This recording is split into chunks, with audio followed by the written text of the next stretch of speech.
नमस्कार साथियों, कैसे आप सभी लोग। उम्मीद करता हूँ सभी स्वस्थ होंगे और अपनी पढ़ाई अच्छे से कर रहे होंगे। जैसा कि मैंने आपको बताया था कि हम आपके लिए रिवीजन की क्लास लेकर के आए हैं। ये आपके लिए एक रिवीजन की वीडियो है, जो आपका पहला चैप्टर लास्ट लेसन है अपनी बुक का, उसी को अब हम रिवाइज करने जा रहे हैं। और आप यकीन मानिए, आप 2 से 3 मिनट के अंदर अपनी पूरी चैप्टर की रिवीजन एक अच्छा से आप कर पाओगे। तो चलिए, देखो वैसे तो मैं आपको बता दूं, जब मैं आपको एक्सप्लेन करूंगा पूरा चैप्टर रिवाइज आपका कराऊंगा, तो मैं बोल बोल के आपको रिवाइज कराऊंगा, तो उसमें तो आपको समय लगेगा। हो सकता है ये वीडियो 15 या 20 मिनट तक ही पहुंच सकती है। लेकिन जब आप खुद से रिवाइज करोगे चैप्टर को, तो आप 2 से 3 मिनट के अंदर अपने चैप्टर को बड़े आसानी से रिवाइज कर पाओगे। तो चलिए मैं बताता हूँ आपको कैसे आपका रिविजन आप इतनी जल्दी से कर पाएंगे। चलिए शुरू करते हैं। देखिए, जैसा कि मैंने आपको जब ये चैप्टर पढ़ाया था आपको पूरी तरीके से, तो मैंने आपको बताया था इस कहानी का जो नैरेटर है वो एक छोटा बच्चा है, फ्रांज लड़का, और उसके टीचर एम हेमल हैं। तो ये कहानी के बैकग्राउंड आपको तकरीबन पता ही है। तो आप इसको कैसे रिवाइज करोगे, तो आप मैंने यहाँ पर आपके लिए कुछ वर्ड्स हैं जिनको हाईलाइट किया हुआ है। तो आप इन वर्ड्स को सिर्फ देखोगे अपनी सरसरी नज़र से, और आप कहानी को वहाँ पर वो जो इवेंट है, वो करेक्टर है, उसके जुड़े हुए जितने फैक्ट हैं अपने दिमाग को प्रॉम्प्ट करोगे रिकॉल करने के लिए। हमें वो रिकॉल करने के लिए आप दिमाग को जब आप प्रॉम्प्ट करोगे, तो आपको सारी चीज़ें इन्फॉर्मेशन जितनी भी उस वर्ड से जुड़ी होंगी, वो सब आपको जल्दी से याद आनी शुरू हो जाएंगी, और आपकी जो मेमोरी के अंदर अच्छे से वो स्टोर हो जाएंगे, और आपकी एक अच्छी से उनको लेकर के मेमोरी बन जाएगी। चलिए देखिए, हम पहले ऑथर के बारे में थोड़ा जान लेते हैं। देखो, आपको पता है कि जैसे इसके जो ऑथर हैं अल्फांसो डोडे हैं, और ये अल्फांसो डोडे जो हैं ये फ्रेंच नॉवलिस्ट हैं और शॉर्ट स्टोरी राइटर भी हैं। लास्ट लेसन ये हम पढ़ने जा रहे हैं जो इन्होंने लिखा है, इनकी ये फ्रैंको पर्शिया वार होता है जो 1870 में 1871 में, ये उस समय की बात है। और इसमें फ्रांस हार जाता है, डिफीट कर जाता है। पर्सिया को लीड कौन करता है? बिस्मार्क लीड करते हैं। और पर्सिया कंसिस्ट ऑफ किसका होता है जी? जर्मनी, पोलैंड और पार्ट्स ऑफ ऑस्ट्रिया का। ठीक है, ये भी आप समझ पा रहे हो। और आप यहाँ पे ये भी देख पा रहे होगे कि जो फ्रेंच के डिस्ट्रिक्ट हैं एल्सेस और लॉरेन, क्योंकि हमारी कहानी एल्सेस डिस्ट्रिक्ट के इर्द गिर्द घूमती है। यहीं पर एक स्कूल है ना, लाइफ एट स्कूल के बारे में बात होती है इसके अंदर में, कि उसके क्या इफेक्ट होते हैं। ठीक है, अब आप यहाँ पे देख पा रहे होगे कि इसके अंदर में आप नेक्स्ट चलिए। ये जो यहाँ पर अब ये हम स्टार्ट करते हैं, क्या है इसके अंदर में कि दैट मॉर्निंग। अब मॉर्निंग का क्या मतलब है यहाँ पे, कि वो जो लड़का फ्रांज होता है वो उस समय अपने स्कूल के लिए शुरू करता है जाना, स्कूल की तरफ बढ़ता है, लेकिन वो लेट हो जाता है स्कूल के लिए। ठीक है, लेट शुरू करता है। और फिर स्कोल्डिंग, स्कोल्डिंग क्या है, वो डरा हुआ था, डांट से डरा हुआ था। स्कोल्ड का मतलब डांटना होता है। किस लिए? क्योंकि जो एम हेमल उसके टीचर हैं, उसको पार्टिसिपल का चैप्टर उसको लर्न करने के लिए दिया था, लेकिन उसको एक वर्ड भी याद होता नहीं है। तो रनिंग अवे, रनिंग अवे किस लिए सोचता है? तो वो सोचता है कि मैं स्कूल आज नहीं जाता और ऐसे ही बाहर घूम के वापस जो है शाम को घर चला जाऊंगा। तो ठीक है, वो जब बाहर जाता है तो क्या होता है, वहाँ चिरपिंग हो रही होती है वुड्स के किनारे पर। शामिल, अब शामिल को आप जब पढ़ोगे तो आप देखोगे कि शामिल कहाँ पर थी और वहाँ का नज़ारा क्या था। अब वहाँ का नज़ारा था, चिड़िया चहचहा रही थी, चिरपिंग कर रही थी एज ऑफ द वुड्स, मतलब जंगल के किनारे पर। और ओपन फील्ड के अंदर शामिल थी, जो लकड़ी काटने की मशीन होती है। पर्शियन सोल्जर्स आप पढ़ोगे तो क्या हो रहे हैं, वो ड्रिल की प्रैक्टिस कर रहे थे। और ये सब बड़ा उसको टेम्पटिंग लगता है। क्या उससे, जिससे किससे ज़्यादा टेम्पटिंग लगता है? पार्टिसिपल से ज़्यादा टेम्पटिंग लगता है। और वो स्ट्रेंथ इकट्ठी होती है उसके अंदर, स्ट्रेंथ से अपनी से रेसिस्ट करता है उसको, और जल्दी से अपने स्कूल की तरफ बढ़ जाता है। तो चलिए आगे देखिए। अब आप देख पाओगे इस तरह का कुछ नज़ारा वहाँ का होता है शामिल के पास का। आप देखोगे टाउन हॉल, ये जब रास्ते में जा रहा था टाउन हॉल वहाँ पड़ता है। अब टाउन हॉल क्या होता है? टाउन हॉल एक ऐसी जगह होती है जहाँ पर गवर्नमेंट ऑफिसेज होते हैं और ऐसी बिल्डिंग होती है जहाँ पर पब्लिक मीटिंग वगैरह हो सके। तो टाउन हॉल के पास से वहाँ गुजरता है, वहाँ पर क्राउड होता है बहुत ज़्यादा टाउन हॉल के पास में। क्या? बुलेटिन बोर्ड के पास में। बुलेटिन बोर्ड पे वो न्यूज़ पढ़ रहे होते हैं, बैड न्यूज़ पढ़ रहे होते हैं। कैसी न्यूज़ होती है? वो 2 साल से न्यूज़ आ रही है कि भाई बैटल लॉस्ट कर गए हैं वो कई सारे, और ड्राफ्ट वगैरह आ रहे हैं कमांडिंग अफसर की तरफ से, बहुत सारे वो ऑर्डर आ रहे हैं वहाँ से। और विदाउट स्टॉपिंग, क्या है कि वहाँ रुकता नहीं है और सोचता है कि भाई क्या मामला हो सकता है, अब क्या मैटर हो सकता है। फिर वो वो तेज़ी से फिर अपने स्कूल की तरफ बढ़ता है। और फिर रास्ते में पीछे से आवाज़ आती है। ब्लैक स्मिथ जो है, ये वॉचर नाम होता है जिसका, ये बोलता है कि और वो क्या होता है, अब देखोगे आप ब्लैक स्मिथ और जो वॉचर की बात हो रही है, जिसका नाम वॉचर है ब्लैक स्मिथ का, वो अपने अप्रेंटिस जो उसके पास लड़का काम सीख रहा होता है, वो ये लोग बुलेटिन बोर्ड पर बुलेटिन पढ़ रहे थे वहाँ पर पे। ये कहता है बब। अब बब से आप समझ जाओगे एक छोटे लड़के, ए लड़के तुम इतनी तेज़ क्यों जा रहे हो, तुम्हारे पास प्लेंटी ऑफ टाइम है स्कूल जाने के लिए, तुम जल्दी पहुँच जाओगे। फिर आगे ये उस सोचता है कि मेरा फन बना रहा है, फन ऑफ मी, मेरा मजाक उड़ा रहा है। वो लिटिल हेमल्स का जो गार्डन है उसमें जल्दी से पहुँच जाता है हाँफता हुआ। आगे देखोगे आप इस तरह से वो गार्डन होता है स्कूल के बाहर में और वहाँ पर पहुँच जाता है। ठीक है, अब आगे देखिए ग्रेट बशल। ग्रेट बशल से आपके ध्यान आएगी एकदम से स्टोरी कि भाई हाँ, जब स्कूल खुलता है तो वहाँ पर बहुत सारी आवाज़ें आती हैं, शोर शराबा आता है, डेस्क वगैरह खिसकाने का, बच्चों के लेसन को रिवाइज करने का, और टीचर के जो रूलर होता है वो डेस्क पर इस तरह से हिट करने का, ये सब बहुत सारी आवाज़ें वहाँ पर आती हैं। और बच्चे जो है रिपीट करते हैं अपने लेसन्स को इन यूनिजन, मतलब एक आवाज़ में, और वो अपने हैंड्स अपने जो है अपने ईयर्स को कवर करने के लिए, ताकि अच्छे से बेटर तरीके से उनको अंडरस्टैंड कर सके। रूलर रैपिंग, ये जो वर्ड पढ़ोगे आप तो पूरा आपको इसे यहाँ पे स्टोरी याद आ जाएगी। फिर आगे आप पढ़ोगे कि लेकिन स्कूल यहाँ पर आज बहुत ही स्टिल था, शांत सा बिल्कुल, और ये कोमोशन जो होता है उस कोमोशन का सहारा लेता था हमेशा। इसका आप इसको भी हाईलाइट कर सकते हो, ये इस शोर शराबे का सहारा लेता था कि अपनी डेस्क पर पहुंचने के लिए, क्योंकि और दिन जब शोर शराबा के बीच में से अपने डेस्क पर पहुंच जाता था, लेकिन अब आज वहाँ बिल्कुल शांत होता है, तो इसके लिए बड़ी दिक्कत होती है। ठीक है, but of course that day every had to as quiet. कितना क्वाइट था, जैसे संडे मॉर्निंग क्वाइट होती है। जैसे आप इसको पढ़ोगे एज क्वाइट है संडे मॉर्निंग, आपको याद आ जाएगा कि हाँ स्कूल में बड़ी शांति थी, इतनी शांति थी कि वहाँ पर एकदम जैसे संडे की मॉर्निंग हो। ठीक है, but of course that day everything had to be as quiet हो गया। फिर आप देख रहे हो थ्रू विंडो, क्लासमेट देखता है, वो विंडो के से अपने क्लासमेट को देखता है अंदर बैठे हुए हैं जो पहले से क्लास के अंदर में, कि वो बड़े शांत बैठे हुए हैं अपनी जगह पर, अपनी अपनी सीट पर, और जो टीचर एम है वो इधर से उधर वॉक कर रहे हैं, और इन्होंने जो अपना रूलर है वो अपना iron ruler under his arm ऐसे रखा हुआ है, और क्लास में इधर से उधर टहल रहे हैं। तो आप देखोगे कि ये सब के सामने से उसे बिफोर एवरीबडी निकल के जाना था। तो वो कह रहा है कि इमेजिन करो भाई, तुम इमेजिन कर सकते हो कि मैं कितना ब्लश था, मेरा चेहरा शर्म से कितना लाल था, और मैं कितना डरा हुआ था इस सिचुएशन में। आगे बढ़ते हैं, देखो कुछ इस तरह की सिचुएशन थी क्लास में, वो देखता है तो इस तरह का नज़ारा उसको कुछ कुछ दिखता है।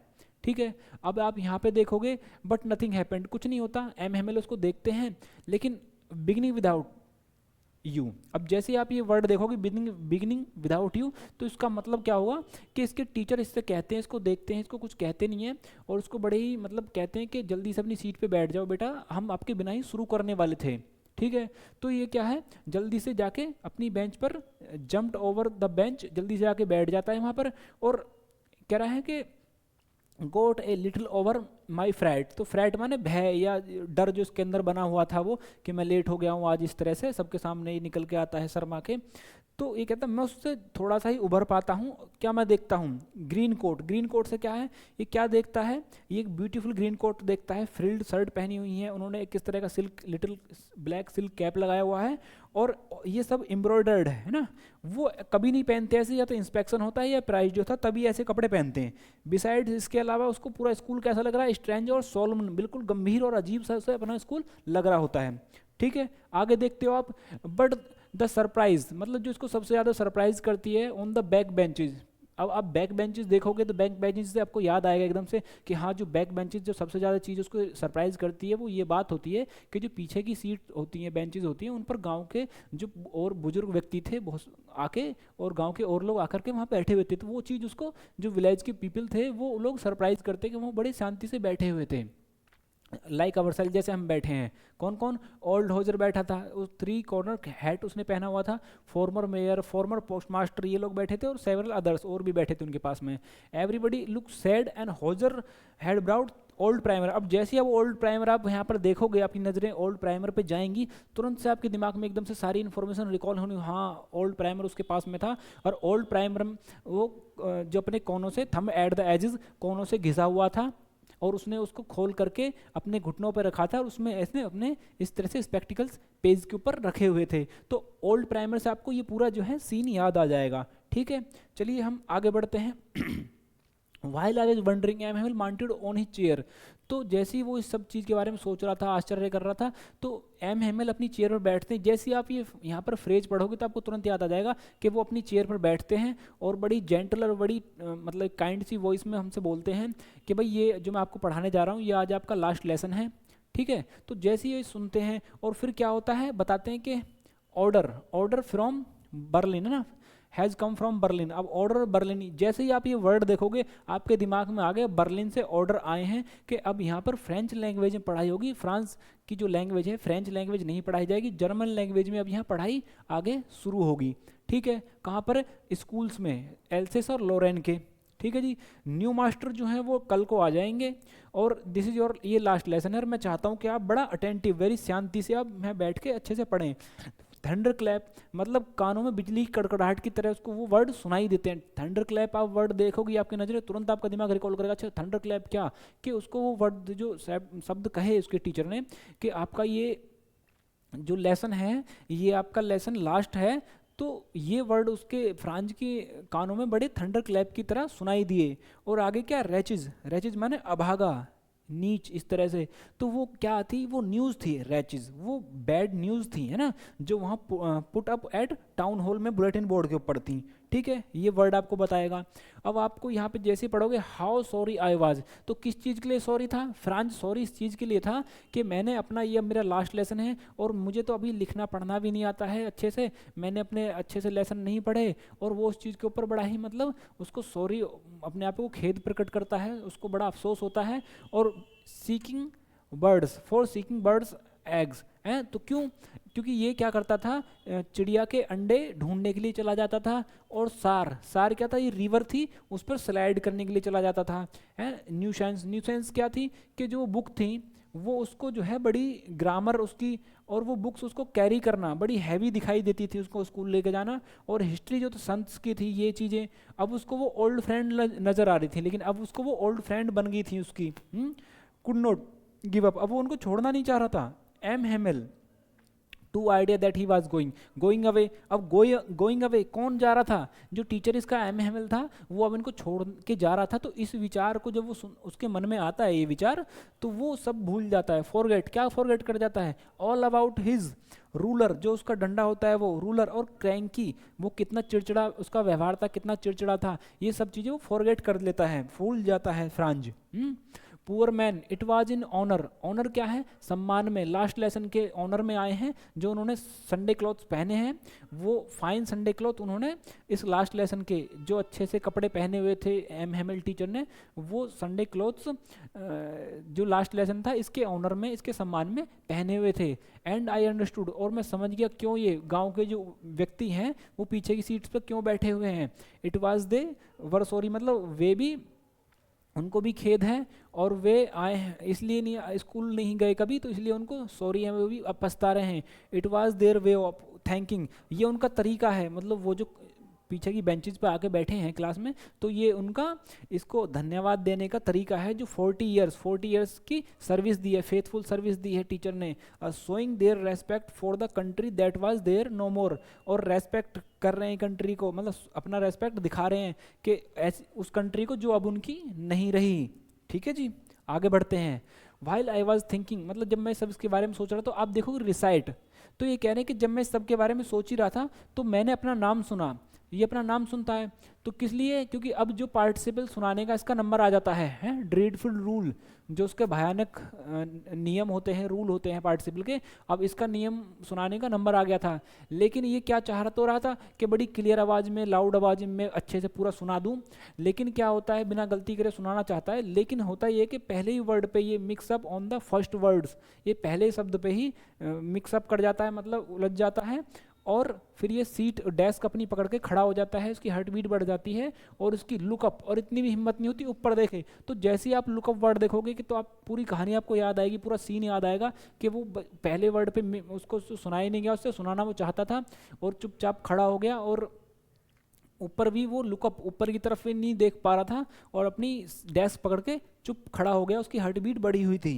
ठीक है, अब यहाँ पे देखिए आप, जैसे आप देखोगे स्कोल्ड वर्ड, अब स्कोल्ड वर्ड से आप समझोगे कि अब यहाँ जो स्कोल्ड वर्ड आया इसका मतलब ये है कि जो इसका टीचर होता है एम हेमल, जब उस पर कुछ सुनाया नहीं जाता पार्टिसिपल, तो ये टीचर इसको बोलता है कि मैं तुम्हें डांटूंगा नहीं, छोटे बच्चे है ना, लिटिल फ्रांज, है ना, तो ये बोलता है कि सी हाउ इट इज़, देखो ये कैसा है, प्लेंटी ऑफ टाइम। अब प्लेंटी ऑफ टाइम से आप समझिए कि देखो सब ये सोचते थे, कहते थे कि वाह अभी तो बहुत समय है, हम सीख लेंगे, और चीज़ों को कल पे टालते रहते थे, हमेशा पुट्स ऑफ करते रहते थे, सीखते नहीं थे। अब देखो ये कैसा समय आ गया है, ये पूरी एल्सेस की प्रॉब्लम है।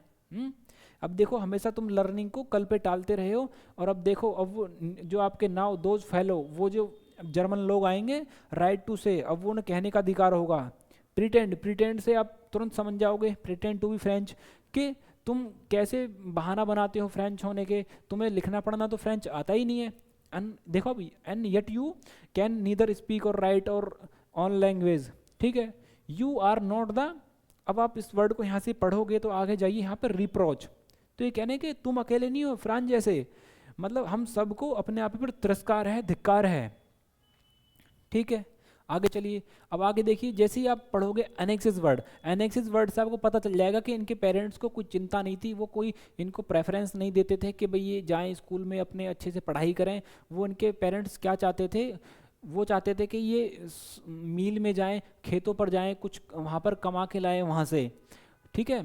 और ये कहते हैं कुछ कि आप देख रहे हो फ्लावर्स, अब फ्लावर्स से आपको याद आएगा कि ये जो टीचर थे एम हेमलिन के, बोले कि भाई मेरी भी गलती है ना, I have been to blame also, मतलब मैं भी दोषी हूँ कि मैं जब तुमको फ्लावर्स में पानी देने के लिए भेज देता था, तुम्हें लेसन तुम्हारा नहीं पढ़ाता था मैं, ठीक है।